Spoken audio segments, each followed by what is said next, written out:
प्रसन्नाङ्गरागं प्रभाकाञ्चनाङ्गं जगद्भीतिशौर्यं तुषाराद्रिधैर्यम् तृणीभूतहेतिं रणोद्यद्विभूतिं भजे वायुपुत्रं पवित्राप्तमित्रम् भजे पावनं भावनानित्यवासम् भजे बालभानुं प्रभाचारुभासम् भजे चन्द्रिकाकुन्दमन्दारहासम् भजे सन्ततं रामभूपालदासम् भजे लक्ष्मणप्राणरक्षातिदक्षं भजे तोषितानेकगीर्वाणपक्षम् भजे घोरसङ्ग्रामसीमाहताक्षं भजे रामनामातिसम्प्राप्तरक्षम् कृताभीलनादं क्षितिक्षिप्तपादम्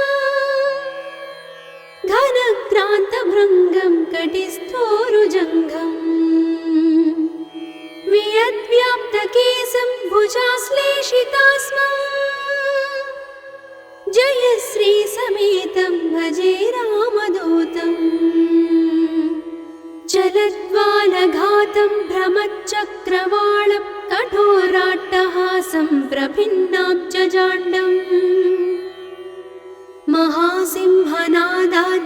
महासिंहनादाद्विशीर्णत्रिलोकं भजे आञ्जनेयं प्रभुं वज्रकायम्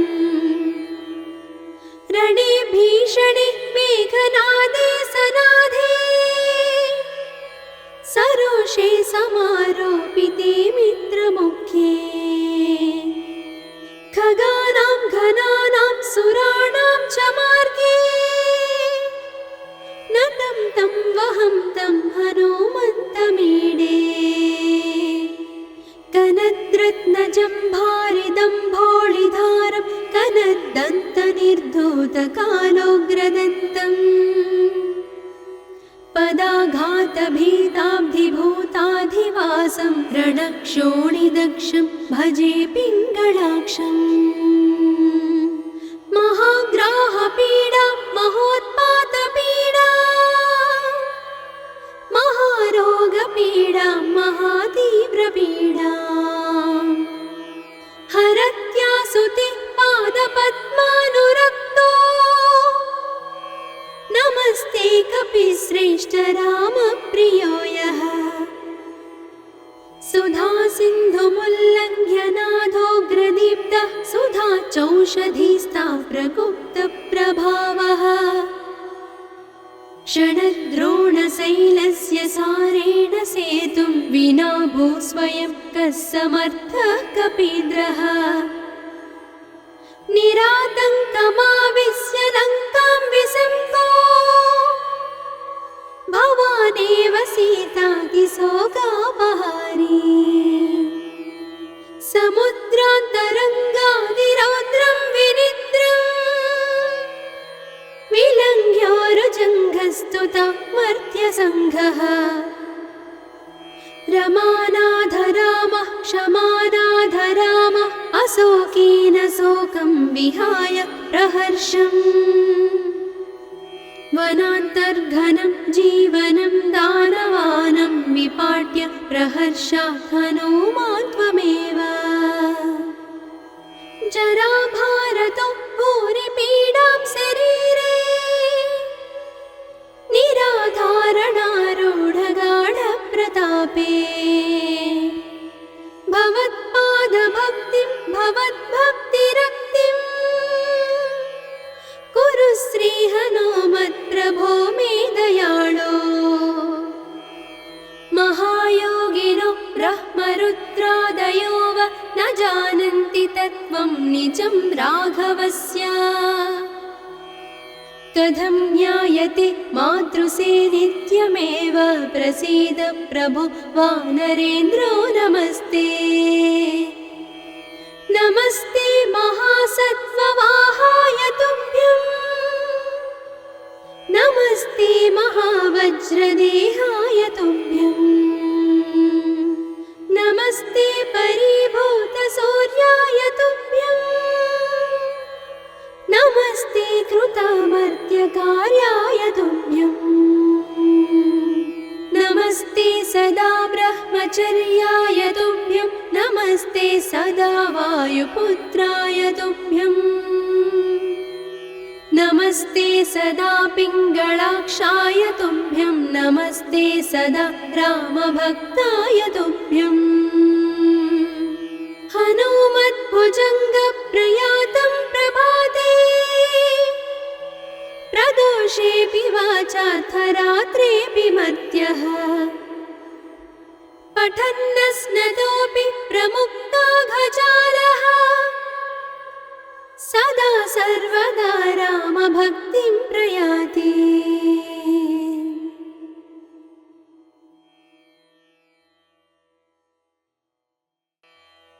प्रसन्नाङ्गरागं प्रभाकाञ्चनाङ्गं जगद्भीतिशौर्यं तुषाराद्रिधैर्यम् तृणीभूतहेतिं रणोद्यद्विभूतिं भजे वायुपुत्रं पवित्राप्तमित्रम् भजे पावनं भावनानित्यवासम् भजे बालभानुं प्रभाचारुभासम् भजे चन्द्रिकाकुन्दमन्दारहासम् भजे सन्ततं रामभूपालदासम् भजे लक्ष्मणप्राणरक्षातिदक्षं भजे तोषितानेकगीर्वाणपक्षम् भजे घोरसङ्ग्रामसीमाहताक्षं भजे रामनामातिसम्प्राप्तरक्षम् कृताभीलनादं क्षितिक्षिप्तपादम् घनक्रान्तभृङ्गं कटिस्थोरुजङ्घम् वियद्व्याप्तकेशं भुजाश्लेषितास्मम् जयश्रीसमेतं भजे रामदूतम् चलद्वालघातं भ्रमच्चक्रवालं कठोराट्टहासं प्रभिन्नाब्जजाण्डम् महासिंहनादाद्विशीर्णत्रिलोकं भजे आञ्जनेयं प्रभुं वज्रकायम् रणे भीषणे मेघनादे सनादे सरोषे समारोपिते मित्रमुख्ये खगानां घनानां सुराणां च मार्गे नतं तं वहं तं हनुमन्तमीडे कनद्रत्नजम्भारिदम्भोळिधारं कनद्दन्तनिर्धूतकालोग्रदन्तम् पदाघातभीताब्धिभूताधिवासं रणक्षोणिदक्षं भजे पिङ्गळाक्षम्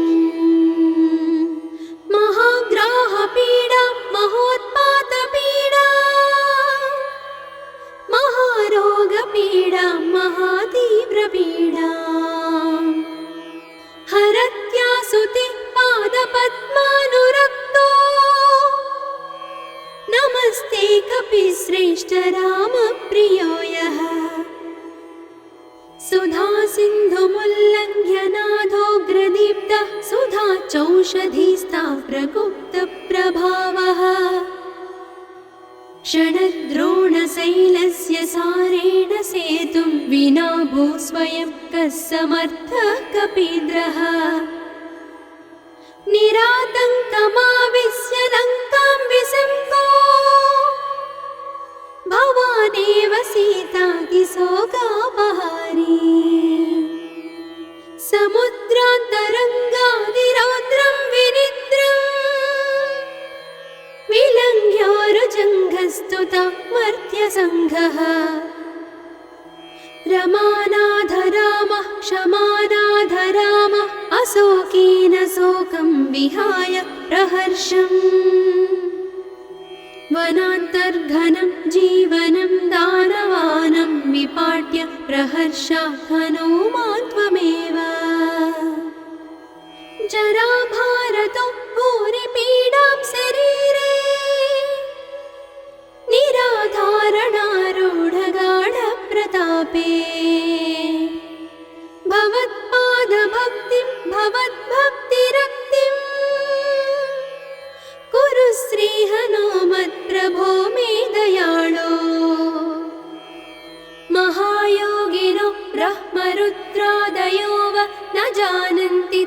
तत्त्वं निजं राघवस्य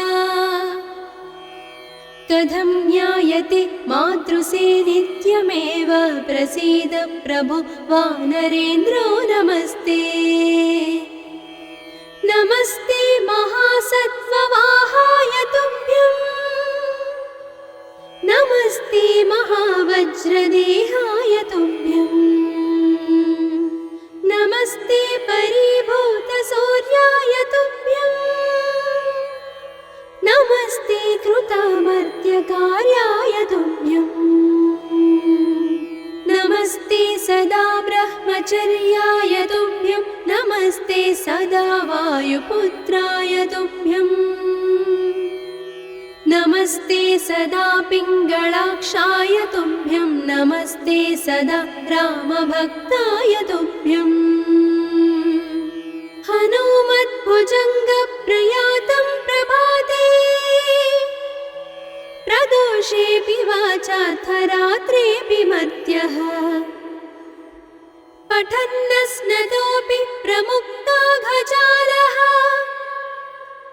सदा सर्वदा रामभक्तिं प्रयाति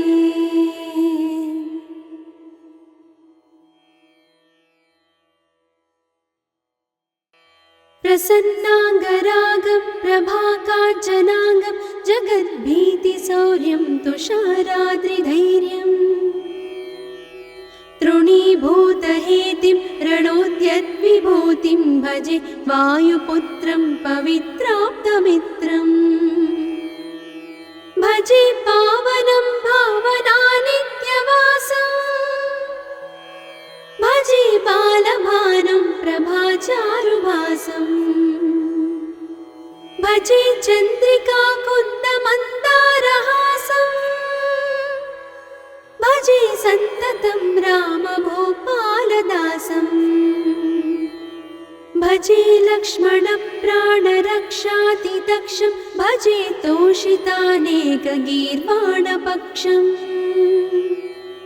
भजे घोरसङ्ग्रामसीमाहताक्षं भजे रामनामातिसम्प्राप्तरक्षम्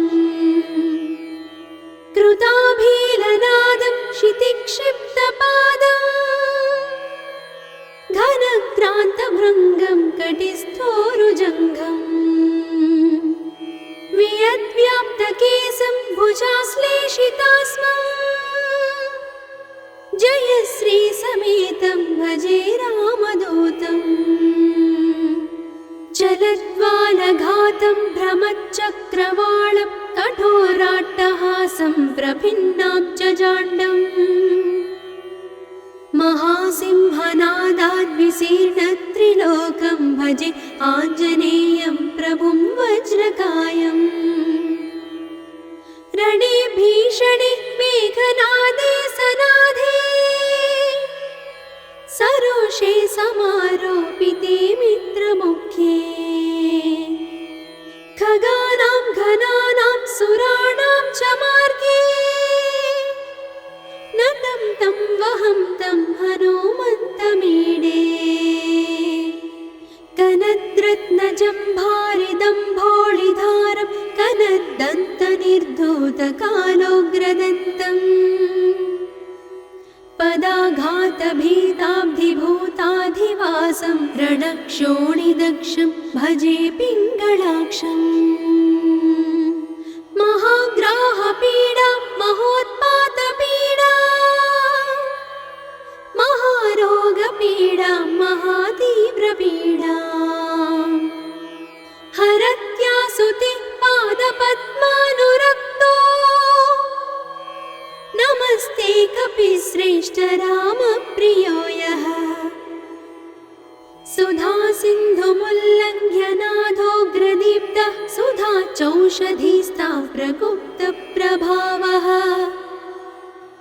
षडद्रोणशैलस्य सारेण सेतुं विना भूस्वयं कः समर्थः कपीन्द्रः निरातङ्कमाविश्य लङ्कां विसङ्गो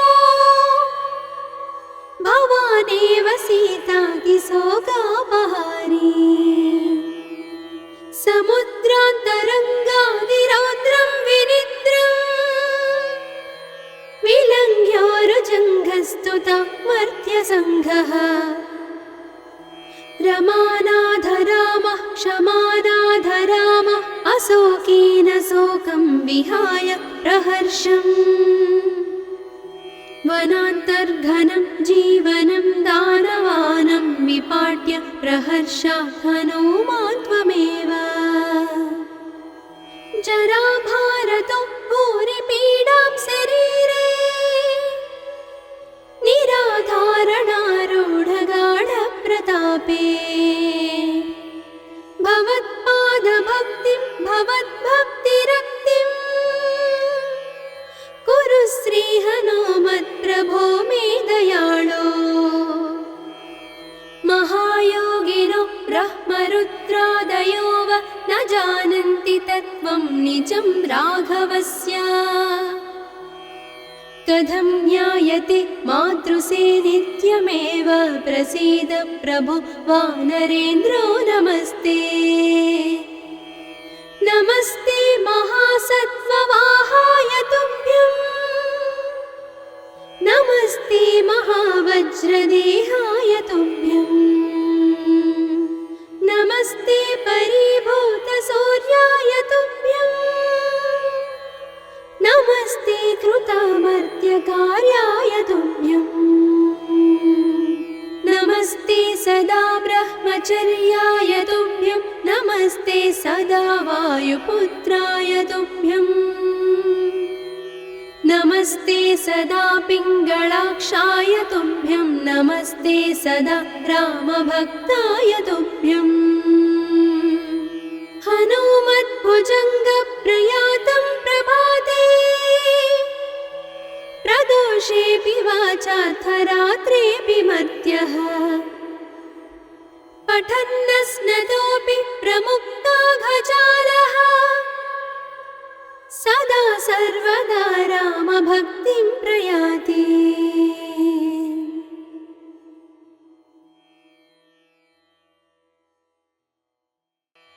प्रसन्नाङ्गरागं प्रभाकाञ्चनाङ्गं जगद्भीतिशौर्यं तुषाराद्रिधैर्यम् तृणीभूतहेतिं रणोद्यद्विभूतिं भजे वायुपुत्रं पवित्राप्तमित्रम् भजे पावनं भावनानित्यवासं भजे बालभानुं प्रभाचारुभासं भजे चन्द्रिकाकुन्दमन्दारहासं भजे सन्ततं रामभूपालदासं भजे लक्ष्मणप्राणरक्षातिदक्षं भजे तोषितानेकगीर्वाणपक्षम् भजे घोरसङ्ग्रामसीमाहताक्षं भजे रामनामातिसम्प्राप्तरक्षम् कृताभीलनादं क्षितिक्षिप्तपादं घनक्रान्तभृङ्गं कटिस्थोरुजङ्घम् वियद्व्याप्तकेशं भुजाश्लेषितास्मं जयश्रीसमेतं भजे रामदूतं चलद्वालघातं भ्रमच्चक्रवालं कठोराट्टहासं प्रभिन्नाब्जजाण्डम् महासिंहनादाद्विशीर्णत्रिलोकं भजे आञ्जनेयं प्रभुं वज्रकायम् रणे भीषणे मेघनादे सनाधे सरोषे समारोपिते मित्रमुख्ये खगानां घनानां सुराणां च मार्गे नतं तं वहं तं हनुमन्तमीडे कनद्रत्नजम्भारिदम्भोळिधारं कनद्दन्तनिर्धूतकालोग्रदन्तम् पदाघातभीताब्धिभूताधिवासं रणक्षोणिदक्षं भजे पिङ्गळाक्षम् महाग्राहपीडा महोत्पातपीडा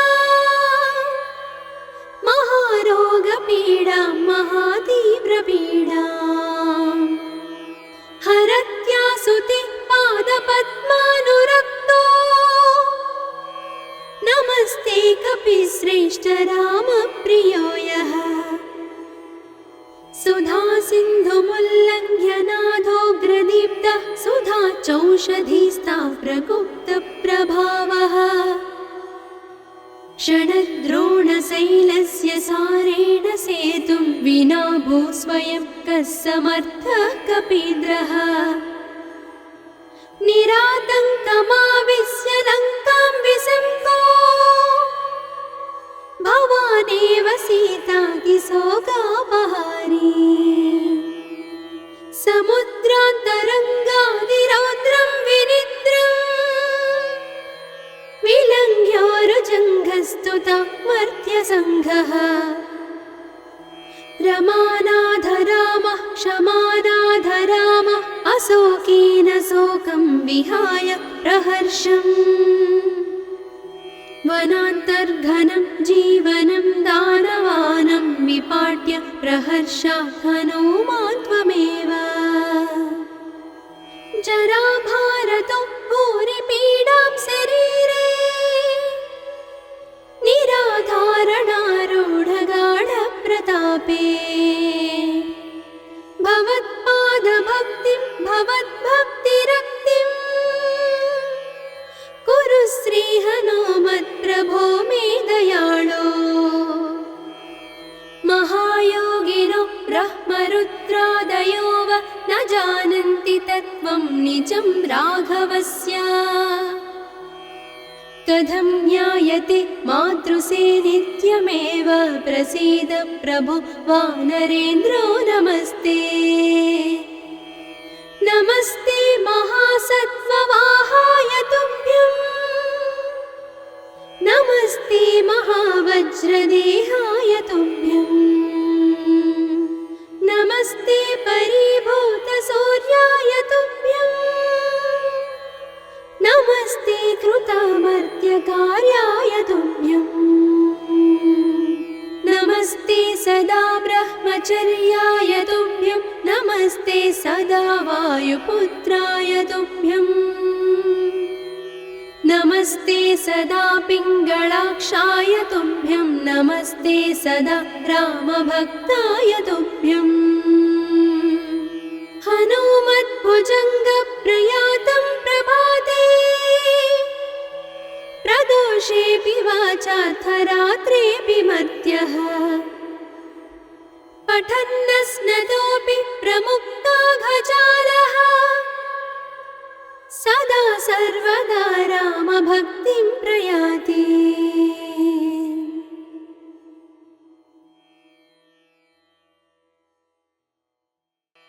प्रसन्नाङ्गरागं प्रभाकाञ्चनाङ्गं जगद्भीतिशौर्यं तुषाराद्रिधैर्यम् तृणीभूतहेतिं रणोद्यद्विभूतिं भजे वायुपुत्रं पवित्राप्तमित्रम्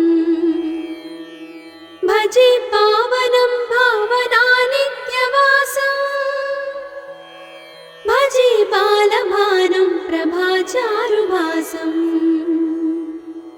भजे चन्द्रिकाकुन्दमन्दारहासं भजे सन्ततं रामभूपालदासं भजे लक्ष्मणप्राणरक्षातिदक्षं भजे तोषितानेकगीर्वाणपक्षम् भजे घोरसङ्ग्रामसीमाहताक्षं भजे रामनामातिसम्प्राप्तरक्षम् कृताभीलनादं क्षितिक्षिप्तपादं घनक्रान्तभृङ्गं कटिस्थोरुजङ्घम् वियद्व्याप्तकेशं भुजाश्लेषितास्मम् जय श्रीसमेतं भजे रामदूतं जलद्वालघातं भ्रमच्चक्रवालं कठोराट्टहासं प्रभिन्नाब्जजाण्डम् महासिंहनादाद् विशीर्णत्रिलोकं भजे आञ्जनेयं प्रभुं वज्रकायम् रणे भीषणे मेघनादे सनादे सरोषे समारोपिते मित्रमुख्ये खगानां घनानां सुराणां च मार्गे नतं तं वहं तं हनुमन्तमीडे कनद्रत्नजम्भारिदम्भोळिधारं कनद्दन्तनिर्धूतकालोग्रदन्तम् पदाघातभीताब्धिभूताधिवासं रणक्षोणिदक्षं भजे पिङ्गळाक्षम् महाग्राहपीडा महोत्पातपीडा महारोगपीडा महातीव्रपीडा हरत्यासुते पादपद्मानुरक्तो नमस्ते कपिश्रेष्ठ रामप्रियो यः सुधा सिन्धुमुल्लङ्घ्य नाथोग्रदीप्तः सुधा चौषधीस्ता प्रगुप्तप्रभावः षडद्रोणशैलस्य सारेण सेतुं विना भूस्वयं कः समर्थः कपीन्द्रः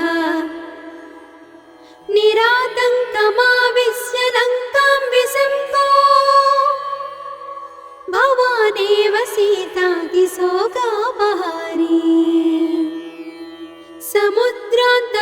समुद्रान्तरङ्गादिरौद्रं विनिद्रम् विलङ्घ्योरुजङ्घस्तुता मर्त्यसङ्घः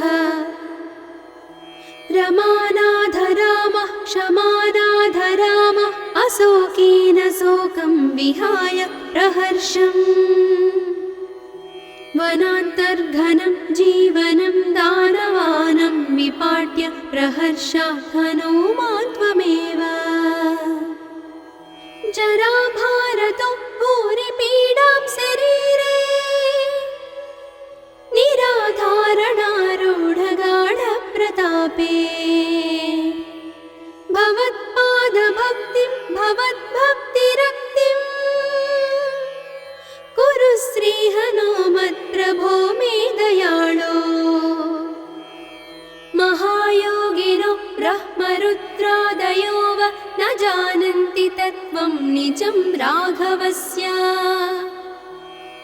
कथं ज्ञायते मातृसे नित्यमेव प्रसीद प्रभो वानरेन्द्रो नमस्ते नमस्ते महासत्त्ववाहाय तुभ्यं नमस्ते महावज्रदेहाय तुभ्यं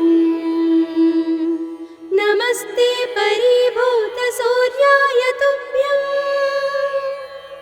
नमस्ते कृतामर्त्यकार्याय तुभ्यं नमस्ते सदा ब्रह्मचर्याय तुभ्यं नमस्ते सदा वायुपुत्राय तुभ्यं नमस्ते सदा पिङ्गळाक्षाय तुभ्यं नमस्ते सदा रामभक्ताय तुभ्यं हनुमद्भुजङ्गप्रयातं प्रभाते प्रदोषेऽपि वाचार्थरात्रेऽपि मर्त्यः पठन्नस्नतोऽपि प्रमुक्ताघजालः सदा सर्वदा रामभक्तिं प्रयाति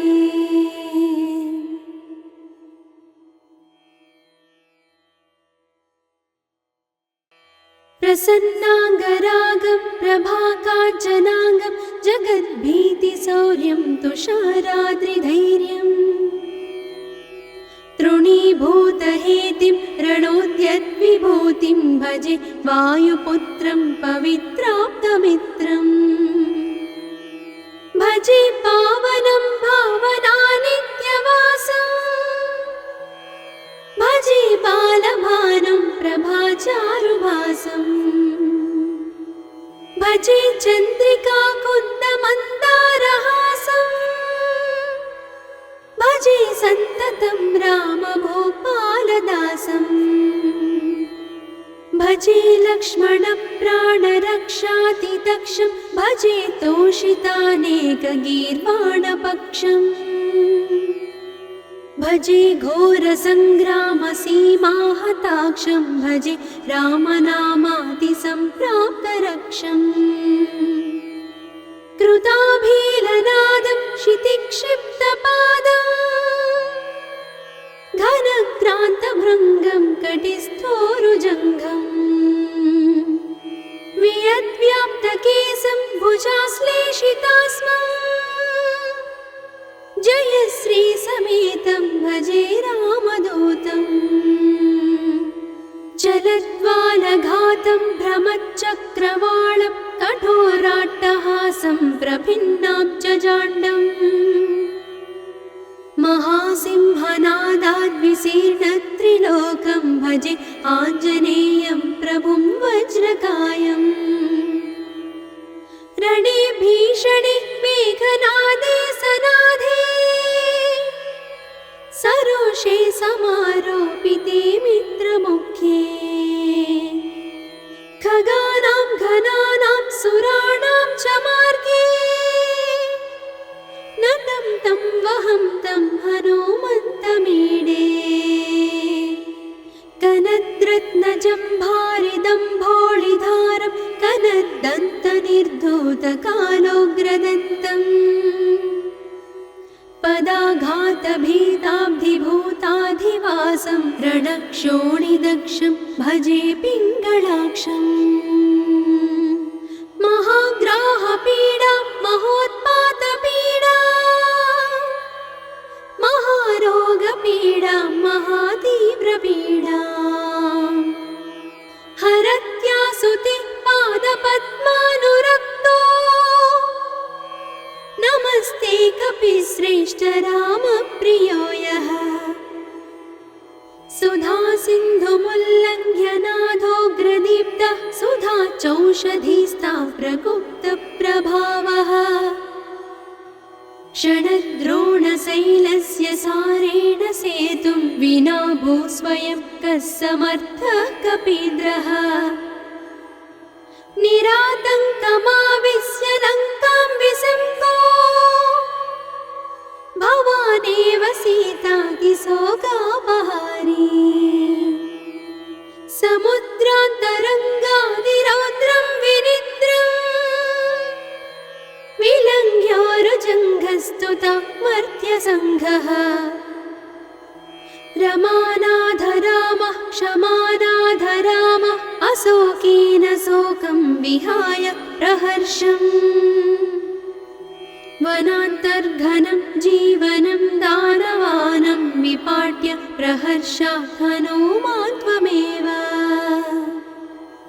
जराभारतो भूरिपीडां शरीरे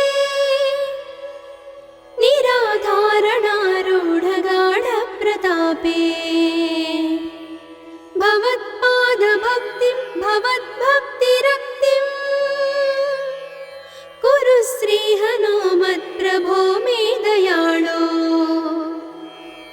महायोगिनो ब्रह्मरुद्रादयो वा न जानन्ति तत्त्वं निजं राघवस्य कथं ज्ञायते मातृसे नित्यमेव प्रसीद प्रभो वानरेन्द्रो नमस्ते नमस्ते महासत्त्ववाहाय तुभ्यं नमस्ते महावज्रदेहाय तुभ्यं नमस्ते परिभूतसूर्याय तुभ्यं नमस्ते कृतामर्त्यकार्याय तुभ्यं नमस्ते सदा ब्रह्मचर्याय तुभ्यं नमस्ते सदा वायुपुत्राय तुभ्यं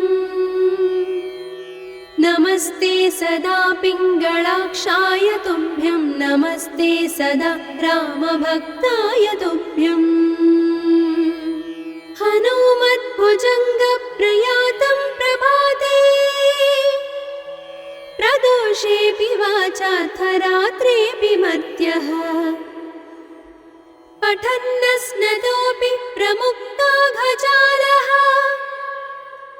सदा सर्वदा रामभक्तिं प्रयाति।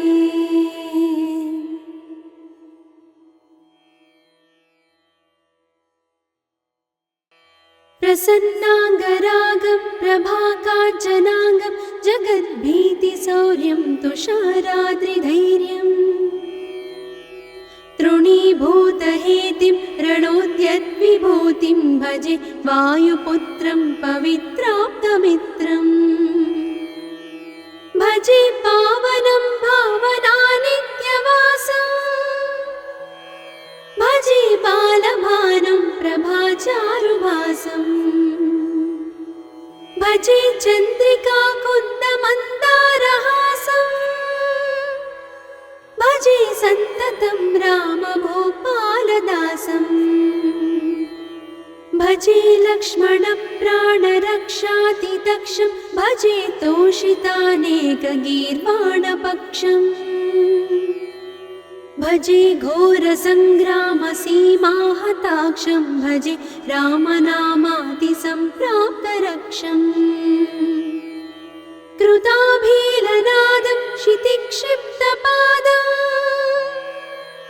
घनक्रान्तभृङ्गं कटिस्थोरुजङ्घम् वियद्व्याप्तकेशं भुजाश्लेषितास्मम् जयश्रीसमेतं भजे रामदूतम् चलद्वालघातं भ्रमच्चक्रवालं कठोराट्टहासं प्रभिन्नाब्जजाण्डम् महासिंहनादाद्विशीर्णत्रिलोकं भजे आञ्जनेयं प्रभुं वज्रकायम् रणे भीषणे मेघनादे सनाधे सरोषे समारोपिते मित्रमुख्ये खगानां घनानां सुराणां च मार्गे नतं तं वहं तं हनुमन्तमीडे कनद्रत्नजम्भारिदम्भोळिधारं कनद्दन्तनिर्धूतकालोग्रदन्तम् पदाघातभीताब्धिभूताधिवासं रणक्षोणिदक्षं भजे पिङ्गळाक्षम् महाग्राहपीडा महोत्पातपीडा महारोगपीडा महातीव्रपीडा हरत्यासुते पादपद्मानुरक्तो नमस्ते कपिश्रेष्ठ रामप्रियो यः सुधा सिन्धुमुल्लङ्घ्य नाथोग्रदीप्तः सुधा चौषधीस्ता प्रगुप्तप्रभावः षडद्रोणशैलस्य सारेण सेतुं विना भूस्वयं कः समर्थः कपीन्द्रः निरातङ्कमाविश्य लङ्कां विसम्पो भवानेव सीतातिशोकापहारी समुद्रान्तरङ्गादिरौद्रं विनिद्रम् विलङ्घ्योरुजङ्घस्तुता मर्त्यसङ्घः रमानाथ रामः क्षमानाथ रामः अशोकेन शोकं विहाय प्रहर्षम् वनान्तर्घनं जीवनं दानवानं विपाट्य प्रहर्षात् हनूमान् त्वमेव जराभारतो भूरिपीडां शरीरे निराधारणारूढगाढप्रतापे भवत्पादभक्तिं भवद्भक्तिरक्तिं कुरु श्रीहनुमत्प्रभो मे दयाळो महायोगिनो ब्रह्मरुद्रादयो वा न जानन्ति तत्त्वं निजं राघवस्य कथं ज्ञायते मातृसे नित्यमेव प्रसीद प्रभो वानरेन्द्रो नमस्ते नमस्ते महासत्त्ववाहाय तुभ्यं नमस्ते महावज्रदेहाय तुभ्यं नमस्ते परिभूतसूर्याय तुभ्यं नमस्ते कृतामर्त्यकार्याय तुभ्यं नमस्ते सदा ब्रह्मचर्याय तुभ्यं नमस्ते सदा वायुपुत्राय तुभ्यं नमस्ते सदा पिङ्गळाक्षाय तुभ्यं नमस्ते सदा रामभक्ताय तुभ्यं हनुमद्भुजङ्गप्रयातं प्रभाते प्रदोषेऽपि वाचार्थरात्रेऽपि मर्त्यः पठन्नस्नतोऽपि प्रमुक्ताघजालः सदा सर्वदा रामभक्तिं प्रयाति।